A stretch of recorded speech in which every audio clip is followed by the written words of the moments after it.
Hello and welcome.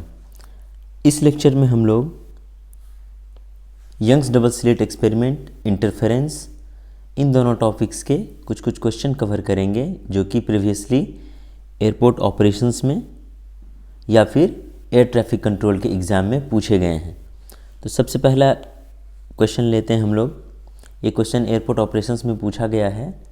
Question कह रहा है, in Young's double slit experiment interference film has been obtained with sodium light. If the entire experiment setup were displaced from air and then immersed in clear water contained in a suitable transparent tank, then the fringe pattern will likely. इसके 4 options दिए हुए हैं, ठीक है। पहला है enlarged, दूसरा है disappear completely, तीसरा है shrink एंड चौथा है remain unchanged। देखते हैं हम लोग कि क्या होता है इसका आंसर। हम लोग जानते हैं कि जो यंग्स डबल स्लिट एक्सपेरिमेंट है इसमें फ्रिंज बनता है और दो फ्रिंज के बीच में, जो दो सक्सेसिव फ्रिंज होते हैं उसके बीच में,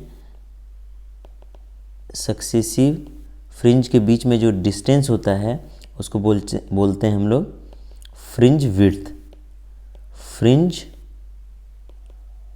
विड्थ, इसको डिनोट करते हैं हम लोग बीटा से। तो फ्रिंज विड्थ इक्वल टू हम लोगों ने पढ़ा हुआ है lambda d1 by D, lambda d1 by D, जहाँ पे ये जो d1 है, ये d1 है distance between the slit and the screen, and ये d है क्या, ये है डिस्टेंस बिटवीन द स्लिट्स। तो यहाँ पे हमने देखा कि fringe width equal to lambda d1 by D. Question कह रहा है हमारा कि अगर इंटायर सेटअप को हम लोग किस में डाल दें, पानी से एयर से हटा के सीधा सीधा हम लोग क्लियर वाटर में इमर्ज कर दें तो फ्रिंज पैटर्न पे क्या असर पड़ेगा। तो हम लोग अगर इसको एयर से हटा के डाल दें किस में, वाटर में, तो आपको पता है कि एयर में अगर वेवलेंथ लैम्डा है तो वाटर में वेवलेंथ हो जाएगा लैम्डा बाय म्यू। हम लोगों ने पढ़ा हुआ है और जानते भी हम लोग कि जब लाइट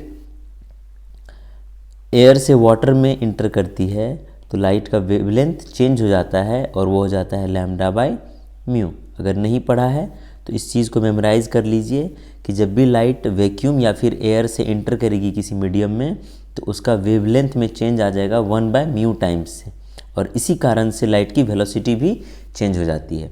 यहाँ हमने देखा कि वेवलेंथ 1 बाय म्यू हो गई तो फ्रिंज विड्थ भी क्या हो जाएगा, लैम्डा d1 बाय डी, और यहाँ क्या हो जाएगा 1 बाय म्यू। अब since mu is greater than 1 तो क्या हो जाएगा, ये फ्रिंज विड्थ हमारा अल्टीमेटली घट जाएगा। घटने का मतलब विल श्रिंक कंसिडरेबली, मतलब हमारा ऑप्शन सी क्या हो जाएगा, करेक्ट ऑप्शन हो जाएगा। तो ऑप्शन सी हमारा हो गया करेक्ट ऑप्शन, ठीक है। नेक्स्ट क्वेश्चन लेते हैं हम लोग। ये भी एयरपोर्ट ऑपरेशंस में पूछा हुआ है। कह रहा है, brilliant colour observed on thin film of oily surface and सोपी वाटर एराइज ड्यू टू। आप लोगों ने देखा होगा कि जब भी सोपी वाटर या फिर कहीं पर अगर कुछ गाड़ी वाड़ी एक्सीडेंट हो जाती है या फिर बारिश में कहीं गाड़ी का ऑयल स्पिलेज हो जाता है तो वहाँ पे देखेंगे आप कि शाइनी सरफेस सा बन जाता है ऑयल स्पिल के कारण से। तो वो क्यों होता है, उसका रीज़न क्या है, तो उसका रीज़न है इंटरफेरेंस। हम लोगों ने पढ़ा हुआ है इंटरफेरेंस थ्रू थिन फिल्म। वहाँ हमने पढ़ा था कि ये एक थिन फिल्म है, यहाँ से लाइट आएगी तो ये कुछ रिफ्लेक्ट होगी, कुछ यहाँ पे रिफ्रैक्ट, फिर यहाँ पे से इस तरह से आके ये यहाँ पे इंटरफेरेंस होगा, फिर ये लाइट इधर निकल के यहाँ इंटरफेरेंस करेगी। इसको बोलते हैं इंटरफेरेंस बाय रिफ्रैक्टेड लाइट और इसको बोलते हैं इंटरफेरेंस बाय ट्रांसमिटेड लाइट। तो ओवरऑल है क्या, ये इंटरफेरेंस है। तो इसका करेक्ट आंसर क्या हो जाएगा, इंटरफेरेंस। तो ऐसे डायरेक्ट क्वेश्चन भी डाले जाते हैं, इसको हमने डिस्कस भी किया था लेक्चर में। अगर आप लोगों ने नहीं देखा है लेक्चर तो वहाँ पे जाके पहले आप वो पूरा लेक्चर देख लें तो फिर ये चीज़ें आपको पूरी तरह से समझ में आएंगी। तीसरा क्वेश्चन है, the largest number of possible maxima in interference fringe pattern obtain on the screen in Young's double slit experiment for double slit separation equals to twice the wavelength of sodium light will be। इसमें कह रहा है कि ये हमारा Young's double slit का एक हम लोग पहले सेटअप तैयार कर लेते हैं। ये रहा हमारा सेटअप।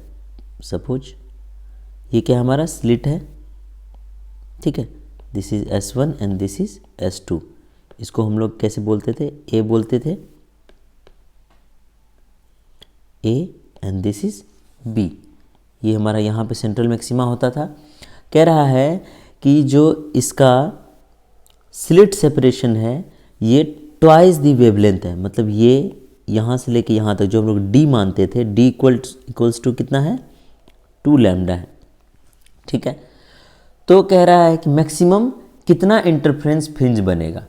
तो यहाँ पे देखिए, अगर इस पॉइंट को हम लोग लेके चलें तो हम लोग पाथ डिफरेंस निकालते थे ऐसे, ये हमारा पाथ डिफरेंस होता था ये वाला, ठीक है। ये एंगल थीटा, तो ये भी एंगल थीटा होता था। हम लोगों ने डिटेल में डिस्कस करा है कि ये थीटा है तो ये थीटा क्यों होगा, तो आप वो वीडियो जाके देख सकते हैं अगर ये चीज़ें आपको समझ में नहीं आ रही हैं तो। यहाँ से हम लोग पाथ डिफरेंस इक्वल टू क्या लिखते थे, D sine theta. Path difference क्या लिखते थे, डी साइन थीटा, ठीक है। ये डी कितना हमारा 2 लैम्डा है, ठीक है। तो डी साइन थीटा कह रहा है कि अगर क्या बोल रहा है, largest number of possible maxima, तो मैक्सिमा के लिए कंडीशन क्या होता है हमारा, कंडीशन फॉर मैक्सिमा क्या होता है, डेल एक्स होना चाहिए एन लेमडा के बराबर। तो यहाँ से डी साइन थीटा क्या हो जाएगा, एन लेमडा। डी का वैल्यू क्या है बताइए, तो डी यहाँ पे से देखिए, डी इक्वल टू 2 लैम्डा, तो डी को लिख देते हैं 2 lambda sine theta equal to N lambda, ठीक है। यहाँ से लैम्डा हो गया कैंसिल, एन इक्वल टू क्या हो गया, 2 साइन थीटा, ठीक है। अब हम लोग जानते हैं कि साइन थीटा का वैल्यू क्या सब होता है, -1 से +1। तो एन का वैल्यू क्या हो जाएगा, यहाँ से एन का वैल्यू क्या हो जाएगा, -2 से +2, ठीक है। मतलब एन को क्या क्या ले सकते हैं हम लोग, एन क्या होता है हमारा, इंटीजर होता है ना, एन क्या होता है हमारा, इंटीजर होता है। एन का क्या क्या वैल्यू हो सकता है, यहाँ से n-2 हो सकता है, n-1 हो सकता है, n0 हो सकता है, n1 हो सकता है और n2 हो सकता है। मतलब n का कितना वैल्यू पॉसिबल हो गया, 5 वैल्यू पॉसिबल है n का। तो हमारा मैक्सिमा टोटल कितना बनेगा, कह रहा है the largest number of possible maxima. Largest number of possible maxima कितना हो जाएगा हमारा, 5। ये बहुत ही इंपॉर्टेंट क्वेश्चन है, इसमें चाहे तो आप स्टार मार्क लगा सकते हैं। ये बहुत ही इंपॉर्टेंट और बहुत ही ट्रिकी क्वेश्चन है। अगर कोई सीधा सीधा समझ रहा है कि एंड रिजल्ट याद कर लेने से यंग्स डबल स्लिट एक्सपेरिमेंट के क्वेश्चन बना लेंगे, तो वो गलतफहमी में है, ऐसे नहीं बनेगा क्वेश्चन। ये देखिए एकदम बेसिक से उठा के लिया है कि जिसको ये पाथ डिफरेंस निकालने आता है वो इनिशियल से अप्रोच करके ये क्वेश्चन बना पाएगा, अदरवाइज ये क्वेश्चन नहीं बनने वाला है। तो होप समझ में आ गया होगा ये क्वेश्चन आप लोगों को। नेक्स्ट क्वेश्चन है हमारा, ये भी एयरपोर्ट ऑपरेशंस में पूछा हुआ है, यहाँ से आप देख सकते हैं एयरपोर्ट ऑपरेशंस, ठीक है। क्वेश्चन कह रहा है कि interference fringe pattern is obtained in Fresnel biprism. Fresnel biprism के बारे में हमने बात करी थी कि फ्रेनेल बाइप्रिज्म से यंग्स डबल स्लिट का जो सेटअप है वो तैयार किया जाता है using sodium light of wavelength lambda equal to 589.3 nanometre. अब कह रहा है on introducing a thin sheet of transparent material having thickness 1.1 micrometer in the path of one of the interfering beam, the central bright fringe is found to shift through a distance equal to spacing between the successive bright fringe. यहाँ T छूट गया, bright fringe. The refractive index of the material of transparent sheet is nearly. ये हमने बहुत ही detail में discussion करी थी कि जब भी ये हमारा यंग्स डबल स्लिट का अगर सेटअप है, और हमने डिस्कस भी करा था कि अगर यहाँ पे हम एक टी थिकनेस और म्यू रिफ्रैक्टिव इंडेक्स का एक रख देते हैं मटेरियल, तो जो हमारा सेंट्रल मैक्सिमा है वो शिफ्ट कर जाता है nth मैक्सिमा पे, और हम लोग इक्वेशन देते हैं μ-1 into T equal to N lambda. तो यहाँ कह रहा है कि the central maxima, the central bright fringe यानी central maxima is found to shift through a distance equal to spacing between the successive bright fringe. Successive bright fringe के बीच का स्पेसिंग को क्या बोलते हैं हम लोग? इसी को तो फ्रिंज विड्थ बोलते हैं। फ्रिंज विड्थ मतलब एक फ्रिंज विड्थ से शिफ्ट कर गया है। मतलब एक फ्रिंज विड्थ से शिफ्ट करने का मतलब क्या? अगर यहाँ पे था, अगर यहाँ पे सेंट्रल मैक्सिमा था, तो अब कहाँ चला गया? फर्स्ट पे। कहाँ पे? फर्स्ट पे। यानी कि n का वैल्यू क्या आ गया? यहाँ से 1 आ गया। nth पे शिफ्ट करता है और यहाँ पे ये कह रहा है कि एक फ्रिंज विड्थ से शिफ्ट किया, मतलब क्या? फर्स्ट पे चला गया, यानी n का वैल्यू 1। तो यहाँ से n का वैल्यू 1 पुट कर दीजिए, देखिए क्या आता है answer, mu minus 1 into T equal to lambda. हमारा लैम्डा पता है हमें, यहाँ से देख सकते हैं आप, लैम्डा यहाँ से हमें पता है और हमारे पास थिकनेस भी यहाँ पे 1.1 माइक्रोमीटर है। तो यहाँ से हम बोल सकते हैं mu minus 1 equal to lambda कितना है? 589.3 into 10⁻⁻9 metre divided by T कितना है? 1.1 इंटू 10⁻⁻6 मीटर। ठीक है, तो इसको अगर आप सॉल्व करेंगे, म्यू माइनस 1 इक्वल टू आ जाएगा आपको 0.54 के आसपास। तो म्यू का वैल्यू कितना आ जाएगा? 1.54। यही आपका आंसर है। आप चाहें तो इसको कैलकुलेट कर सकते हैं। अभी मैं यहाँ कैलकुलेट करूँगा तो काफ़ी समय लग जाएगा, इसको हमने पहले से कैलकुलेट कर रखा था। तो ये हो गया आपका करेक्ट आंसर।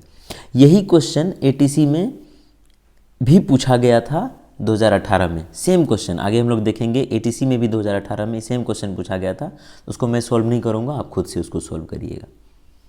आगे क्वेश्चन देखते हैं हम लोग। ये क्वेश्चन एटीसी में पूछा गया है। ठीक है, देखते हैं क्या कह रहा है क्वेश्चन। कह रहा है कि in an experiment arrangement of a Fresnel biprism. Fresnel biprism है मतलब क्या?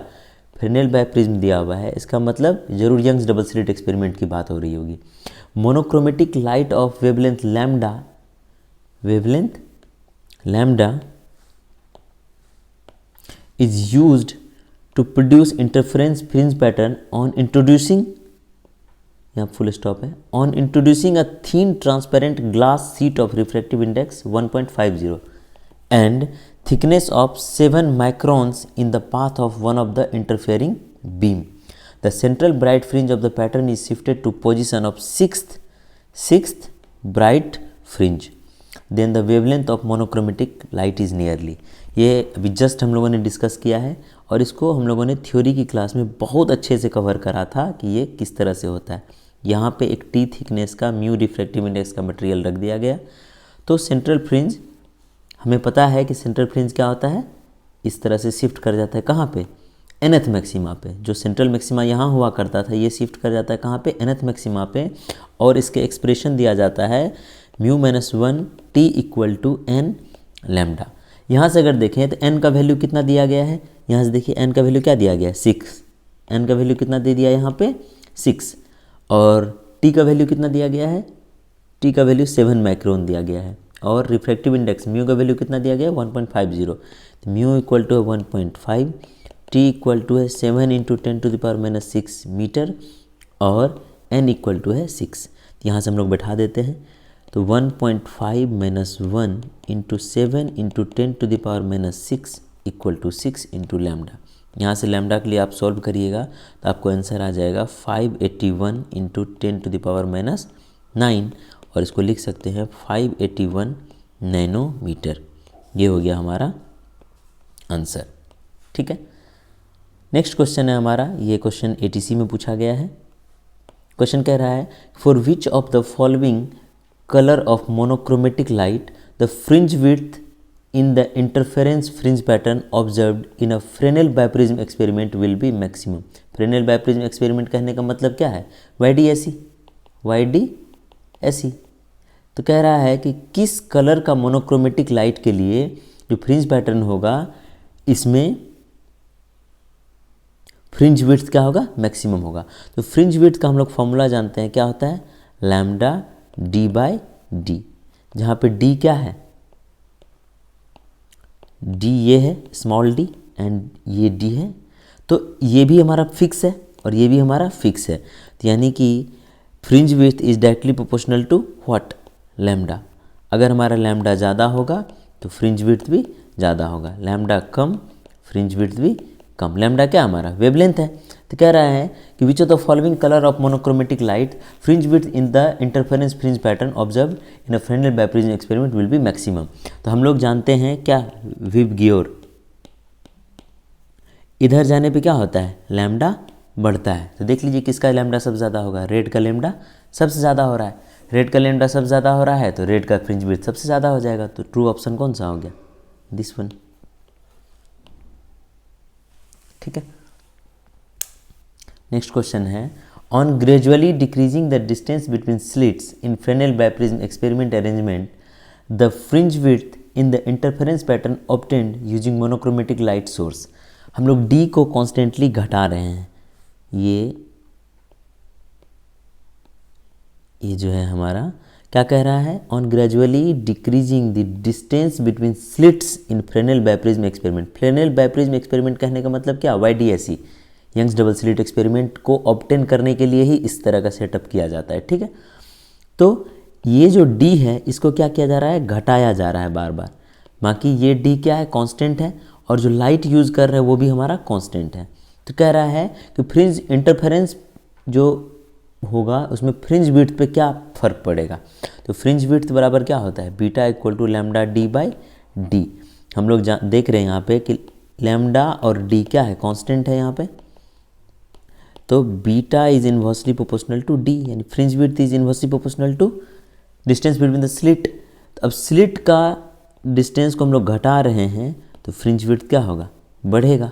तो यहाँ पे इसका करेक्ट ऑप्शन क्या हो जाएगा, इंक्रीजेज। ठीक है, नेक्स्ट है in a Fresnel biprism arrangement monochromatic light of wavelength 550 nanometre is used to obtain interference fringe pattern on the screen.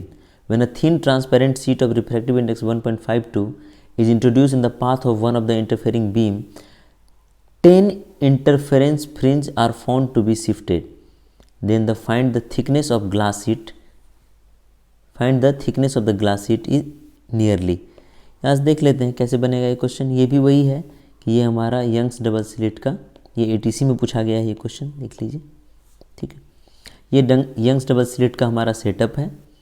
ठीक है, यहाँ पे हमारा सेंट्रल मैक्सिमा होता था, लेकिन अभी क्या किए, यहाँ पे एक T थिकनेस और म्यू रिफ्रैक्टिव इंडेक्स का एक सीट रख दिए, तो ये सेंट्रल मैक्सिमा हमारा शिफ्ट कर गया कहाँ पे, पहले जहाँ पे nth मैक्सिमा हुआ करता था।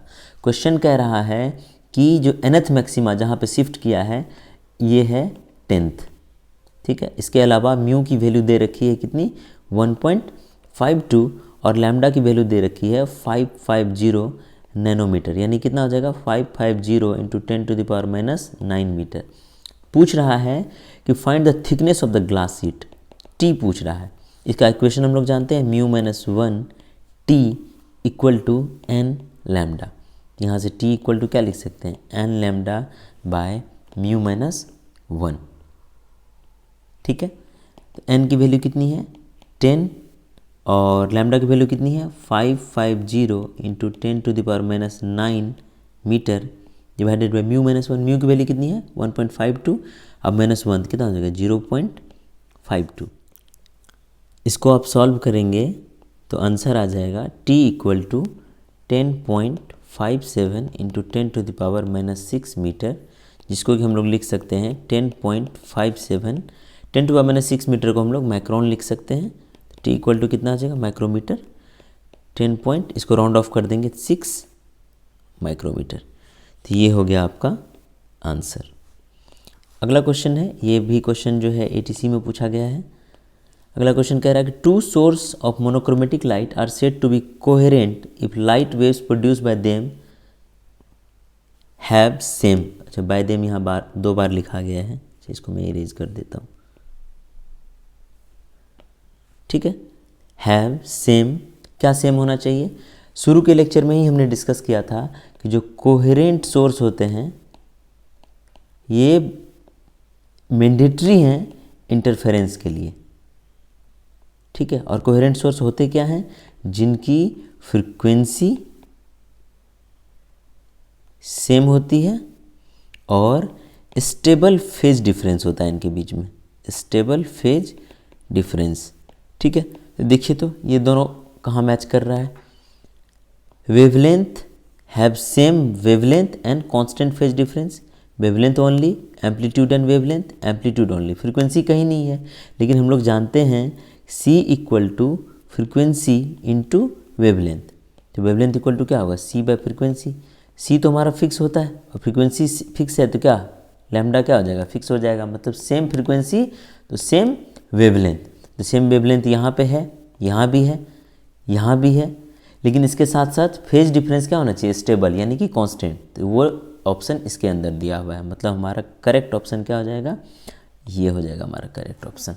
ठीक है, नेक्स्ट क्वेश्चन है हमारा, in a Fresnel biprism setup monochromatic light of wavelength.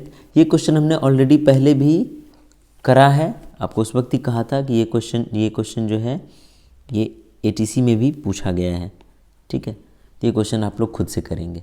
ठीक, नेक्स्ट क्वेश्चन में कह रहा है in Young's double slit experiment when two light rays make third minima then they have. Option में फेज डिफरेंस दिया हुआ है और पाथ डिफरेंस दिया हुआ है। हम लोग जानते हैं कि फॉर मिनिमा पाथ डिफरेंस क्या होना चाहिए, 2n-1 लैम्डा बाय 2, और फेज डिफरेंस कितनी होनी चाहिए, 2n-1 पाई। यहाँ से देख लीजिए, तीसरा है n बराबर क्या दिया हुआ है 3, तो डेल एक्स क्या हो जाएगा 2 × 3 - 1 × लैम्डा बाय 2 यानी कि 5 लैम्डा बाय 2, और फेज डिफरेंस क्या आ जाएगा 2n-1 पाई यानी 2 × 3 - 1 × पाई यानी कि 5 पाई। क्या 5 पाई है कहीं ऑप्शन में, नहीं है। क्या 5 पाई बाय 2 है कहीं ऑप्शन में, फेज डिफरेंस 5 पाई तो नहीं है, फेज डिफरेंस यहाँ 3 पाई, यहाँ 5 पाई बाय 2 है, क्योंकि पाथ डिफरेंस में 5 पाई बाय 2 ऑप्शन यहाँ हमारे पास मिल रहा है, और यही हमारा करेक्ट ऑप्शन है। This is our correct option. ठीक है, ये हमारा करेक्ट ऑप्शन है। उसके बाद एक और क्वेश्चन है, ये क्वेश्चन है in the Young's double slit experiment the central maxima is observe to be I0। ठीक है, if one of the slits is covered then the intensity at central maxima will become.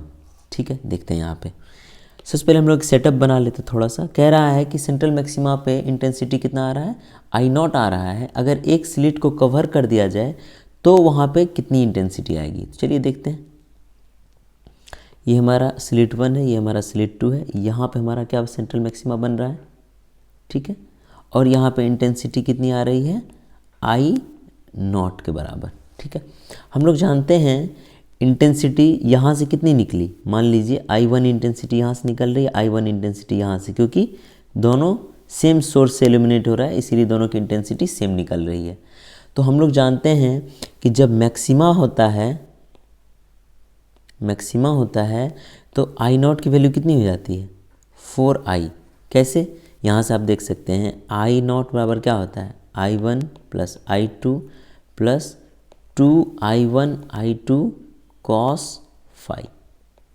ठीक है, तो cos phi का value maximum के condition में क्या होता है 4 मैक्सिमा cos phi बराबर क्या हो जाता है 1, तो I0 बराबर क्या हो जाएगा, और I1 I2 क्या है बराबर है।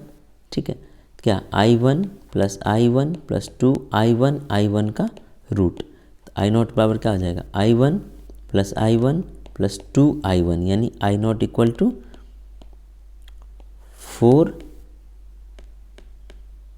4I1। तो ये जो I0 है ये बेसिकली क्या है 4I1 है, समझ गए। ठीक है, तो I1 बराबर क्या हो जाएगा I0 बाय 4, यहाँ से I1 इक्वल टू क्या आ जाएगा I0 बाय 4, क्योंकि इसकी ज़रूरत हमें पड़ने वाली है इसीलिए इसको निकाल के रख रहे हैं हम लोग। ठीक है, अब क्या होता है, कह रहा है कि एक स्लिट को हम लोग कवर कर दे रहे हैं, यहाँ से हमने इसको कवर कर दिया, तो कवर कर दिया तो यहाँ पे इस तरफ से जो इंटेंसिटी आ रही थी वो क्या हो गई, यहाँ से इधर से जो इंटेंसिटी आ रही थी वो क्या होगी 0, सिर्फ बची कौन सी ये। तो अब इंटेंसिटी का फॉर्मूला लगा लीजिए, I0 इक्वल टू क्या होता है I1 + I2 + 2I1 I2 cos phi। चूँकि ये सेंट्रल मैक्सिमा है तो cos phi क्या होना चाहिए सॉरी cos फाई क्या होना चाहिए, 1 होना चाहिए। तो cos फाई 1 हुआ तो आई नॉट बराबर कितना हो जाएगा, I1 plus I2 plus 2I1 I2 का रूट। लेकिन यहाँ से अगर देखें, इसको अगर I1 कह रहे हैं, इसको I2 कह दीजिए, I2 बराबर कितना है, 0 है, तो I1 बराबर कितना हो जाएगा, I not equal to I1 plus 0 plus 0, यानी कि अब I नॉट का वैल्यू क्या बच गया, I1, और I1 क्या निकाल के रखा हम लोगों ने यहाँ पे, I नॉट बाय 4, यानी करेक्ट ऑप्शन इसका क्या हो जाएगा, I नॉट बाय 4। ठीक है, तो आई होप कि ये सब समझ में आ गया होगा। अगर समझ में नहीं आया है तो कमेंट बॉक्स में लिखिए कि क्या प्रॉब्लम हो रही है। दूसरी बात कि आप जितना भी लेक्चर हमने पहले डाला हुआ है, इंटरफेरेंस का, सुपरपोजिशन प्रिंसिपल का और यंग्स डबल स्लिट एक्सपेरिमेंट के 2 पार्ट्स हैं, वो सारे आप देख सकते हैं। उसके बाद सारी क्वेश्चंस आपको समझ में आएंगी। ये सारे क्वेश्चन पूछे गए हैं। एक और क्वेश्चन है यहाँ पे, इस क्वेश्चन में कह रहा है कि light of wavelength 6000 angstrom is incident on a thin glass plate of refractive index 1.5 such that angle of refraction into the plane is 60 degree. Okay, calculate the smallest thickness of plate which will make it appear dark by the reflection. ये interference through thin plate वाला question है, जहाँ पे इस तरह की चीज़ें होती थी ना, यहाँ पे ट्रांसमिटेड लाइट से इंटरफेरेंस होता था और यहाँ पे रिफ्लेक्टेड लाइट से इंटरफेरेंस होता था। हम लोगों ने पाथ डिफरेंस जाना था। क्या होता है path difference, 2 mu T cos R, जहाँ पे म्यू क्या है, रिफ्रैक्टिव इंडेक्स है, टी क्या है, थिकनेस ऑफ प्लेट है, और कॉस आर, कॉस तो कॉस है और आर क्या है, ये एंगल ऑफ रिफ्रैक्शन है, जो कि यहाँ पे दिया हुआ है। एंगल ऑफ रिफ्रैक्शन कितना दिया हुआ है,